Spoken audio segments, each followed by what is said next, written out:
Normal life से जब आपको सक्सेस का पाथ पे की तरफ जाते हैं तो बहुत ही हार्ड वर्क और डेडिकेशन की ज़रूरत पड़ती है।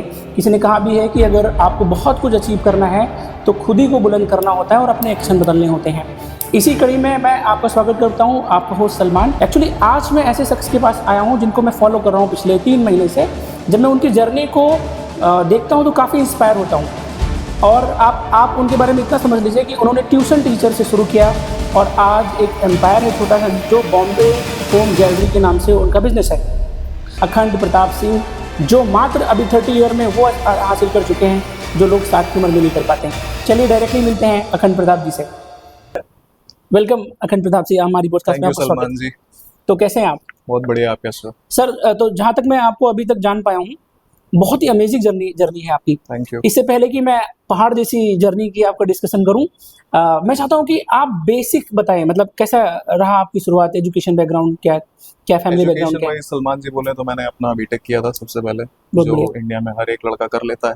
बीटेक घर वालों के हंसी है नहीं बोलने बीटेक को देखते हैं, आई रिस्पेक्ट रियली इंजीनियर्स। नहीं, I respect all the engineers. हाँ। बहुत सारे इंजीनियर्स हैं इंडिया को जो डेवलप कर अभी रहे हैं, हंसी लेते हैं।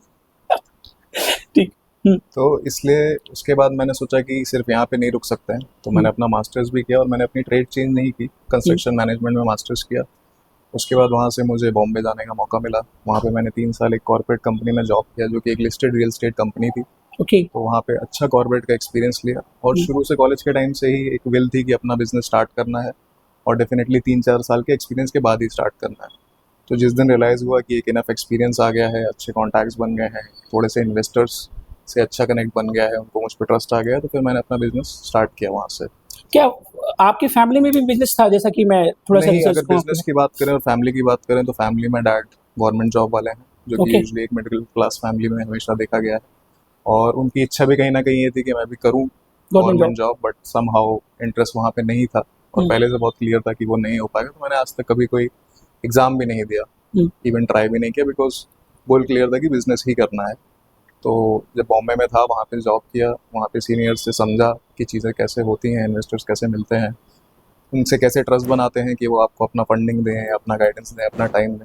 और वो सब जब एक बार मिल गया तो फिर मैं अपना बिजनेस स्टार्ट किया जहाँ पे। बहुत बढ़िया। अच्छा, मैं जहाँ तक इंडियन यूथ के बारे में जहाँ तक समझ पा रहा हूँ, आप अभी ओनली एज तो नहीं डिस्कस करना चाहिए, लेकिन आप 30 में हैं हाँ जी, और अपने अमूमन 30s इस में। उम्र में लोग स्ट्रगल कर रहे होते हैं। इसके नीचे वाले भी 9 to 5 में होते हैं।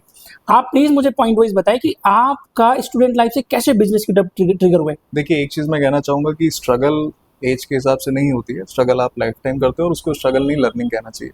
बिकॉज ऐसा भी नहीं है कि आज मैंने बहुत ज़्यादा सीख लिया या मेरे पास कुछ सीखने के लिए बचा नहीं है। सीखना तो लाइफ लॉन्ग प्रोसेस है एंड इसलिए उसको स्ट्रगल नहीं कहना चाहूँगा। और जो फेलियर्स होते हैं वो भी लर्निंग होती है, स्ट्रगल नहीं है।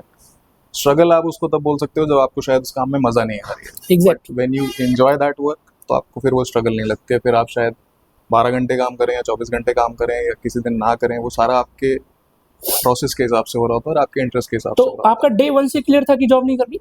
डे 1 से क्लियर था कि जॉब करनी है for a certain period of time until I get a hold of things कि लोग बड़े कॉर्पोरेट में कैसे करते हैं, जहाँ पे 1000-2000 लोग काम कर रहे हैं, वो सारी चीज़ें एक सिंक में कैसे चलती हैं। मैं ये नहीं चाहता था कि मैं डे 1 से सीधा बिजनेस में चले जाऊँ और कुछ भी बैकअप ना हो मेरे पास या मेरे पास एक क्लैरिटी ना हो।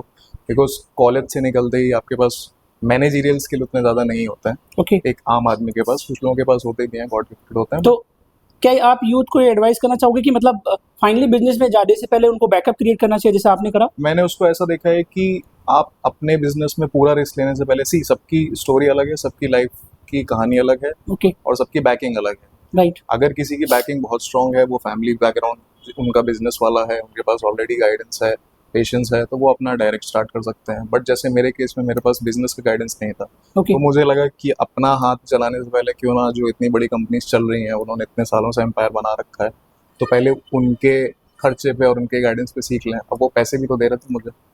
कैसा रहा वो सफर आपका? बहुत अच्छा था। जॉब एक ही की है लेकिन बहुत अच्छी जॉब थी।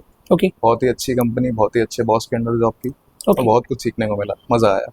अच्छा, मैंने एक चीज़ और आपसे सीखी है कि नेटवर्किंग आपसे बढ़िया कोई नहीं कर सकता। तो बीइंग अ स्टूडेंट, जैसे मैं किसी जॉब में गया, जॉब में जाने के बाद इट्स रियली डिफिकल्ट कि एक जॉब में रहते हुए मैं नेटवर्किंग करूं, और आपकी लर्निंग जर्नी यार रियली इंप्रेसिव। तो क्या आप मुझे स्टेप वाइज बताएंगे कि इसमें कैसे इंटरेस्ट आपका आया? देखिए, जिसको बिजनेस करना है उसके लिए नेटवर्किंग बहुत इंपॉर्टेंट है और ये Okay. मैंने जॉब के बाद ही सीखा था।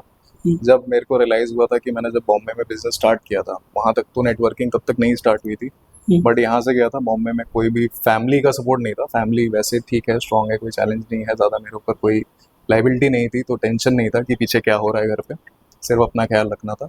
बट जब बिजनेस स्टार्ट किया तो समझ में आया कि नेटवर्किंग कितना इंपॉर्टेंट है। बिकॉज जब मैं वहाँ से 5 साल बिजनेस करके निकला तो जो भी 400-500 लोगों को जानता था मैं बॉम्बे में, वो सिर्फ और सिर्फ नेटवर्किंग के थ्रू जानता था। वो स्टार्ट होता है एक आदमी को जानने से, और फिर आप उनके थ्रू और लोगों से मिलते हो और लोगों से मिलते हो, धीरे धीरे आपका नेटवर्क बनता है। एक बहुत अच्छी ट्रेनिंग में लाइन कही जाती है, your network is your net worth. Because Right. आप जितने ज़्यादा लोगों को जानते हैं, जितने ज़्यादा लोग आपको जानते हैं, वही आपका नेटवर्क है, वही आपकी पावर है। तो जिस भी इंसान को बिजनेस करना है, यूथ को आप कह रहे हो, जिस भी इंसान को बिजनेस करना है, नेटवर्किंग बहुत इंपॉर्टेंट है। Because people is business. Right. लोग ही आपको बिजनेस ला के देंगे, लोग ही आपको ऐसी अपॉर्चुनिटी देंगे जहाँ पे आप होल्ड करोगे तो आप कुछ निकाल पाओगे वहाँ से। आप अकेले एक जगह बैठे रहोगे तो शायद शायद उतनी नहीं जल्दी, मैं ये नहीं कहता हूँ ग्रो नहीं करोगे, बट शायद उतनी जल्दी ग्रो नहीं कर पाओगे, क्योंकि बहुत सारे लोग आपको बहुत सारी अपॉर्चुनिटी देंगे, बट आपको उस टाइम पे वहाँ पे होना पड़ेगा। ये आपके पास वैसा नेटवर्क होना चाहिए। जहाँ तक मैं समझ पा रहा हूँ, आप ये कह रहे हो कि यूथ को, जैसे मान लो मैं जॉब में अगर जाता हूँ तो अमूमन मुझे उस तरह की जॉब में जाना चाहिए जैसा मुझे बिजनेस करना है। एम आई राइट? ऐसा कहा जा सकता है, बट ज़रूरी नहीं है कि आप हमेशा जा पाओ। ऑब्वियसली ट्राई करिए कि आप उसी फील्ड में जाएं जहाँ पे आप आगे काम करना चाहते हैं, बट ऐसा नहीं है कि चलो बाई चांस नहीं मिला, बट अगर कहीं सीखने को मिल रहा है तो आपको करना चाहिए। हाँ, थोड़ा सा आपका टाइम सेव हो जाएगा अगर आप उसी ट्रेड को पकड़ के बैठे हैं, या हम ये कह सकते हैं कि किसी को शायद यंग एज में उतनी जल्दी वो क्लैरिटी नहीं है। तो आपने कब शुरू किया था? मतलब वो कौन सी क्लास थी जब आपने सोचा कि अभी मुझे कमाने लगना चाहिए? मुझे कमाने का रिक्वायरमेंट से ज़्यादा शौक था। कमाई अच्छा। तो मैंने 10th से शुरू कर दी थी, मुझे कोई ज़रूरत नहीं थी कमाई यहाँ करने पे मैं रोकता हूँ। अच्छा, इंडियंस पेरेंट्स ये ज़्यादा फोकस करते हैं कि मतलब 24-25 साल के हो गए, 30 साल के हो गए, भाई भाई पढ़ो पढ़ो पढ़ो, तुम्हारी क्या एडवाइस है? मतलब लाइक ये सही है उनकी एडवाइस की नहीं? की। मेरी एडवाइस ये है कि जैसे एक बच्चे को अपना टैलेंट खुद पता होता है, ओके। वो ज़रा सा भी आइसोलेट होकर सोचेगा, हम्म। अपार्ट फ्रॉम पेरेंट्स प्रेशर या किसी और के प्रेशर में या कुछ भी, अगर वो थोड़ा सा सोचेगा, हर एक इंसान को अपने बारे में पता होता है कि वो कितना कर सकता है या वो करना चाहता है कि नहीं मैं करना स्पेसिफिक चाहता। अर्निंग की बात कर रहा हूँ। हाँ जी, हमारे गार्जियन जो है वो स्टूडेंट लाइफ में कमाने को गलत मानते हैं। What do you think? मेरे हिसाब से गलत नहीं है, अनटिल अनलेस आप उससे कहीं डाइवर्ट नहीं हो रहे। फॉरेन में ऐसा नहीं है शायद, वहाँ फॉरेन तो। में ऐसा नहीं है, इसीलिए वो लोग जल्दी इंडिपेंडेंट क्या हो ये जाते हैं। इंडियन कल्चर की वजह से, या क्या हमें क्या प्रमोट करना इंडियन चाहिए? कल्चर में ये थोड़ा सा डीप रूटेड है कि पेरेंट्स आपको काफ़ी लेट एज तक सपोर्ट करते हैं। मैं ये नहीं कहूँगा कि गलत है, बट समहाउ कभी कभी थोड़ा सा बच्चे को इंडिपेंडेंट छोड़ देना चाहिए। मैंने ये देखा है एग्जाम्पल कि जहाँ पे पहले इंडिपेंडेंट छोड़ा गया, या जैसे मैं एक बात मजाक में बोलता था कि जब आप घर से बाहर चले जाते हो हम्म। तब आप ज़्यादा सक्सेसफुल होते हो। रीज़न ये है कि आप बाहर जाके फिर सोचते नहीं हो क्या करना है या क्या नहीं करना है, या ये कोई देखेगा तो क्या बोलेगा। तो आप घर के आसपास कोई काम करते हो, आप सोचते हो अरे ये क्या बोलेगा, वो क्या बोलेगा, बट जब आप बाहर निकल जाते हो आपको कोई जानने वाला नहीं होता है। आपको जो करना होता है वो आप कर रहे होते हो, और आपको एक प्रेशर भी होता है कि ये मुझे करना है, नहीं तो मैं लाइबिलिटी बन जाऊंगा। तो अखन जी, क्या इंडियन पेरेंट्स को क्या एडवाइस देंगे आप? मतलब उन्हें क्या करना इंडियन चाहिए? पेरेंट्स बहुत अच्छे हैं कुछ गलत नहीं कर रहे हैं। हाँ। थोड़ा सा डिप्लोमेटिक भी हो रहा हूँ यहाँ पे, वो डेफिनेटली अपनी जगह अच्छे हैं, वो आपको चाहते हैं अच्छा देखना। नहीं, But शायद उन्होंने बाहर की दुनिया नहीं देखी, मतलब। नहीं, ऐसा नहीं बोलूंगा, उन्होंने डेफिनेटली दुनिया देखी है, उन्होंने आपको बड़ा किया है, बट हाँ समहाउ कभी कभी आपके गोल्स और विजन शायद उनसे मैच ना करें, तो ज़रूरत ये है कि आप उनके साथ थोड़ा सा बैठ के डिस्कस हाँ या करें। ना में एज ए स्टूडेंट वर्किंग में जाना चाहिए या नहीं? अगर आपके पास वो कैपेबिलिटी है कि आप अपना चीज़ों को डिस्टर्ब ना करते हुए काम कर पा रहे हो, या आपको क्लियर विजन है कि मुझे यही करना है, तो आपको जाना चाहिए। सो अब यहाँ से ये आता है कि अगर मैं स्टूडेंट हूँ और मुझे बिजनेस में जाना है, तो what is the first step for me? सबसे पहले लर्निंग स्टार्ट करिए। रॉबर्ट कियोसाकी की बुक है रिच डैड पुअर डैड, उसका सबसे पहला चैप्टर है, बहुत अच्छा है। उसमें कहा गया है डोंट वर्क फॉर मनी। तो सबसे पहले कोशिश करिए कि जिस लाइन में जाना चाहते हैं वहाँ पे जो ऑलरेडी है आपसे 5 साल 10 साल जितना भी आपसे आगे, आप जाके उसके साथ काम करने की कोशिश करिए। डे वन पे ये मत सोचिए कि कमाई आज से शुरू हो जाएगी। जाके सीखना शुरू करिए और सिर्फ ये सोच के काम करिए कि आज कुछ सीख रहा हूँ। आप Very good. कभी भी ये सोचेंगे कि पहले दिन से पैसा बनाने लगूंगा, स्पेशली बिजनेस में। जॉब तब में नहीं शायद होगा। आप 1 तारीख से ज्वाइन हो गए, 31 को आपके वो पेचेक आ जाएगा, बट वैसे नहीं बिजनेस चलेगा। में कोई गारंटी नहीं है, आपकी किस्मत तो अच्छी यहाँ है पे ये मिथ आप तोड़ रहे हैं कि मतलब अगर हम बिजनेस शुरू करें तो पहले हम फ्री में अपनी सर्विस दें। एम आई राइट? डेफिनेटली। अगर मुझे आपकी कुछ सीखना, किस्मत अच्छी है, आपको पहले दिन से कोई पेइंग जॉब मिल गया तो बहुत अच्छी बात है। मेरा कहने का मतलब ये है कि बहुत से लोग रुके रह जाते हैं कि मुझे काम नहीं मिल रहा है जिस फील्ड में मैं करना चाहता हूँ। आप, मेरा कहना ये है कि आप एक बार जाइए उस बिजनेस ओनर के पास जहाँ पे आप काम करना चाहते हो और उससे बोलिए कि मैं फ्री में काम करूंगा, बस आप मुझे काम करवाओ। मेरे कॉमन सेंस में कोई भी बिजनेस ओनर फ्री रिसोर्स को मना नहीं करेगा। तो राइट। ये एक विन विन सिचुएशन क्रिएट करने वाली बात होगी कि आप उसको कह रहे हो कि मैं आपके लिए फ्री रिसोर्स हूँ, अगर आपको उस फील्ड में नहीं जॉब मिल पा रहा है खुद से, तो मैं आपसे कह रहा हूँ कि आप एक विन विन सिचुएशन क्रिएट कर रहे हो कि आप उसको जाके हेल्प कर रहे हो और साथ साथ आप सीख भी रहे हो। ग्रेट। जब आप कह रहे हो कि आप स्टूडेंट हो, तो मैं मान के चल रहा हूँ कि आपकी एज बहुत ज़्यादा नहीं है और आपको उसी दिन से पैसे की रिक्वायरमेंट नहीं है। मैं समझ सकता हूँ कि आपको थोड़ा सा लगेगा कि यार मेरा टाइम है, उस चीज़ का मुझे कंपनसेशन मिलना चाहिए, but at the same time आप ये भी सोचिए कि अभी आपकी जस्ट स्टार्टिंग है। आपको ऐसा कुछ नहीं आता है कि आपको डे वन से कोई पैसा देने लगे। आप इसको इस तरह से भी देख सकते हैं। Oh great. और साथ में अगर आप फ्री कर रहे हो तो शायद वो आपके नेचर को भी जज करे, कल को पैसा भी दे। कहीं ना कहीं आपकी एक बॉन्डिंग भी अच्छी हो जाएगी उस इंसान के साथ जिसके साथ आपने लग के काम कर लिया और उसको पता चल गया कि आप सिर्फ पैसे की तरफ फोकस नहीं हो।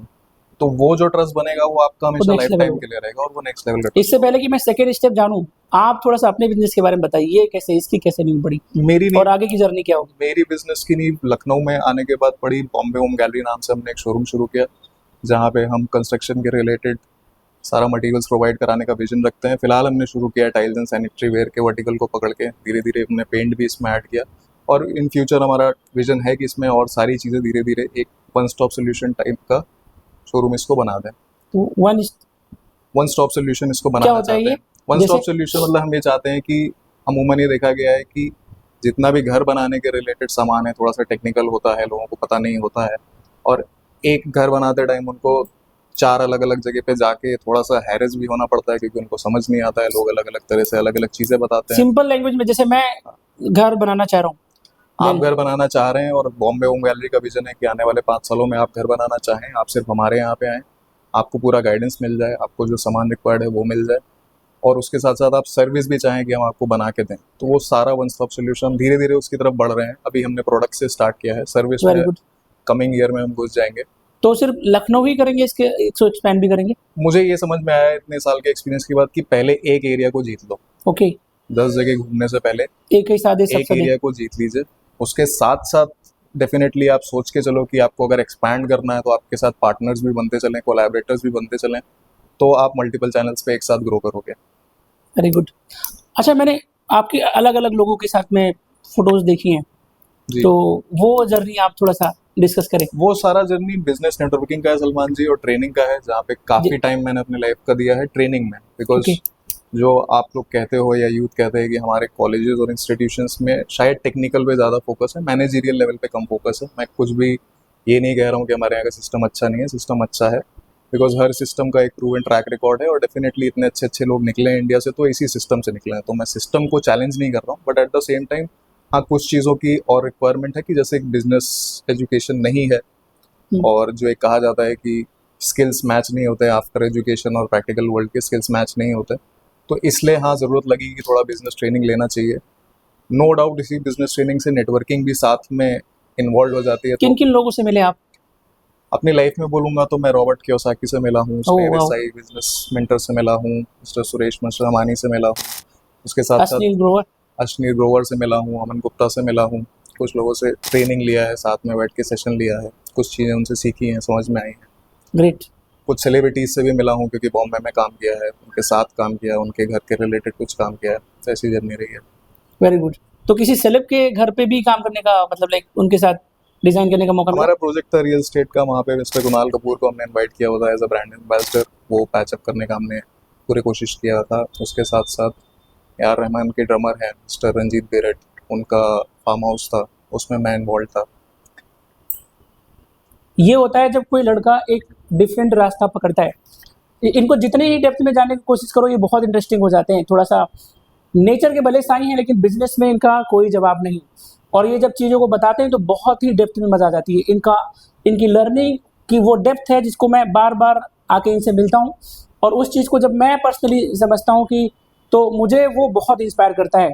तो मैं इनसे अब रैपिड फायर राउंड आपसे करूँगा। Okay, Sure. So what are the 2 things you are going to advise youngster जो अभी 10+2 के बाद निकले हैं?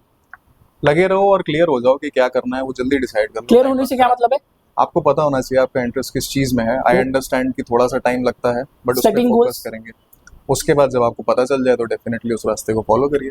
ओके, फिर अगर उसको पता हो गया, what is the first step? जो कि मैंने आपको पहले भी पॉडकास्ट में बोला कि आप सबसे पहले जो आप करना चाहते हैं उस फील्ड में जो कोशिश लोग करो कि ऑलरेडी उसी फील्ड कर में। चुके हैं, आप उनसे कनेक्ट करने की कोशिश करिए समहाउ। आज की डेट में इंस्टाग्राम है, फेसबुक है, मेल है, आप कहीं ना कहीं से उनको रीच आउट करने का ट्राई करिए। लिंक्डइन बहुत अच्छा प्लेटफॉर्म है लोगों से कनेक्ट करने के लिए, बिकॉज बहुत ही प्रोफेशनल माइंडसेट के साथ लोग लिंक्डइन को यूज़ करते हैं, तो आप वहाँ से भी बहुत लोगों को रीच आउट कर सकते हैं। अखंड भाई अपने आप को 5 साल में कहाँ देखते हैं?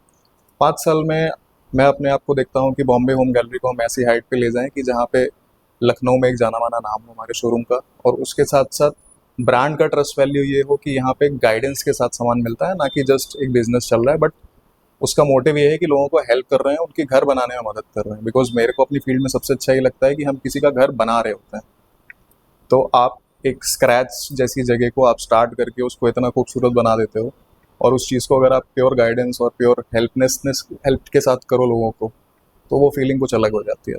कौन सी बुक है जो अखंड भाई की फेवरेट है, जो रिकमेंड करना चाहेंगे? बहुत कॉमन बुक है, बहुत लोगों ने नाम लिया होगा, सबसे पहले पढ़िए rich dad and poor dad, क्योंकि आप सक्सेस और मनी की बात कर रहे हो तो वहाँ से स्टार्ट करिए। वो सबसे अच्छी बुक है, मुझे बहुत अच्छी लगती है। जिसको भी गाइड करता हूँ सबसे पहले वही बुक गाइड करता हूँ कि वो आपको पढ़नी चाहिए। उसके बाद आप एक बुक और पढ़ सकते हैं, थिंक एंड ग्रो रिच। वो थोड़ा सा आपको साइकोलॉजिकली हेल्प करेगी कि चीज़ें अचीव करना पॉसिबल है, वो करते कैसे हैं। क्योंकि बहुत से लोगों को लगता है होगा कैसे, क्या करना है। बिकॉज उस बुक को आप पढ़ोगे तो आपको पता चलेगा कि सब कुछ, सारे जवाब अंदर ही आप इनसाइड आउट होता है। यस, आपको सारे जवाब खुद से ही मिल जाएंगे। कहाँ से सोचना शुरू करना है वो पता चल जाएगा, और आधे से ज़्यादा जवाब आपको ये समझ में आ जाएगा कि वो सारी विलिंगनेस अंदर ही है, बस उसको निकालने की ज़रूरत है। राइट। अगर पर्सनली आपसे कोई मिल के गाइडेंस चाहे तो मैं इनका लिंक बायो में डाल दूंगा, आप इनसे पर्सनली भी कांटेक्ट कर सकते हैं। डेफिनेटली कोई भी चाहे तो कनेक्ट कर सकता है। ऑब्वियसली मैं कोई पर्सनल मेंटर या कोच एज सच नहीं हूँ, बट हाँ डेफिनेटली किसी को कुछ सवाल है तो कनेक्ट कर सकता है। मैं एक बार जरूर बोलूंगा कि अगर आप यंग हैं, कहीं से भी आप इनके पास पहुंचेंगे तो डेफिनेटली ये बंदा आपको निराश नहीं करेगा और बहुत अच्छा रिस्पॉन्स करेगा। तो अखंड भाई थैंक यू सो मच, आपने Thank you, हमको ज्वाइन सलमान करा। जी। आप फाइनल वर्ड चाह रहे हैं कि Final- क्या एडवाइस देना चाहेंगे एक यूथ को कि वो कैसे शुरू करें? शुरू वहीं से करिए कि आप सबसे पहले अपने गोल्स क्लियर कर लीजिए। थोड़ा सा मैं समझ सकता हूँ कि शुरू में चैलेंज आएगा, बट थोड़ा सा टाइम निकाल के बैठिए और समझने की कोशिश करिए कि आप करना क्या चाहते हैं। मे बी ये होगा कि शायद आप 1-2 साल बाद करोगे, आपको लगेगा कि चेंजेस होने चाहिए या शायद ये नहीं करना चाहता था, बट उसको स्टार्ट करिए। सबसे बड़ा चीज़ ये होता है कि आप उस चीज़ को स्टार्ट करिए कि आज हम बैठेंगे सोचेंगे कि करना क्या है। हो सकता है 2 साल बाद आपको करने के बाद लगे कि नहीं नहीं कुछ अलग करना चाहिए था, बट एटलीस्ट आप स्टार्ट कर जाओगे। तो सबसे बड़ा जो एक बोलना चाहूँगा एडवाइस वो यही है कि गेट स्टार्टेड, या स्टार्ट शुरू करो। क्योंकि गलत सही में मत पड़ो। कोई भी लाइफ में इतना परफेक्ट नहीं है, मैं नहीं हूँ, कोई नहीं है। जितने बड़े बड़े लोग हैं कोई नहीं है, सब गलतियाँ करते हैं, बट उस गलती के डर से रुके मत रहो, करना शुरू करो। आपको धीरे धीरे खुद रियलाइज़ हो जाएगा कि इस चीज़ में मज़ा आ रहा है या नहीं आ रहा है, या क्या सीखने की ज़रूरत है, किसके पास जाने की ज़रूरत है, बट स्टार्ट कर दो। Very good. तो ये थे अखंड प्रताप सिंह, जो बहुत ही सिंपल और ऑनेस्ट हैं अपने लाइफ में। 30 की एज में उन्होंने वो हासिल करा जो बहुत सारे यूथ जो है पाना चाहते हैं। मैं एक बात ज़रूर ऐड करना चाहूँगा कि जो पर्सनालिटी है वो तब बनती है जब आप सेक्रीफाइस करो, जब आप डिसिप्लिन हो, जब आप में ज़बरदस्त सीखने की आदत हो। तो थैंक यू सो मच। हम मिलेंगे नेक्स्ट ही दूसरे पॉडकास्ट में। अखंड भाई के साथ जल्दी ही दूसरे पॉडकास्ट में भी हम मिलेंगे। तो once again thank you so much. Thank you thank you guys.